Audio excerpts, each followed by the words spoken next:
Hi friends, তোমরা কি করছো? এই দেখো আমি এটা বানাচ্ছি। এটা দেখে হঠাৎ করে নাড়ু বানানো মনে হতে পারে তোমাদের, বাট নাড়ু বানানোর ইচ্ছে নেই।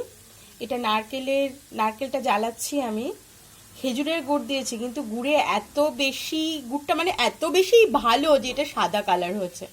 বাকিটা বুঝে নাও, বাকিটা ইতিহাস, আর বলে লাভ নেই। আমরা তো সব সময় কি বলবো, আফটার ম্যারেজ বরের পছন্দ, ছেলের পছন্দ, বাড়ির লোকের পছন্দে বানাই। পাটিসাপটা বানানোর ইচ্ছে, তা আমি যে ক্ষীরের পুর বানাইনি বা ক্ষীর নিয়েও আসিনি। আমি এটা দিয়ে পছন্দ করি, তাই আজকে নিজের পছন্দে এটা দিয়ে বানাচ্ছি। আর গোলাটাও হয়ে গেছে, দাঁড়াও তোমাদের দেখাচ্ছি। এই দেখো গোলাটা আমাদের ছোট রাঁধুনি নাড়াচ্ছে।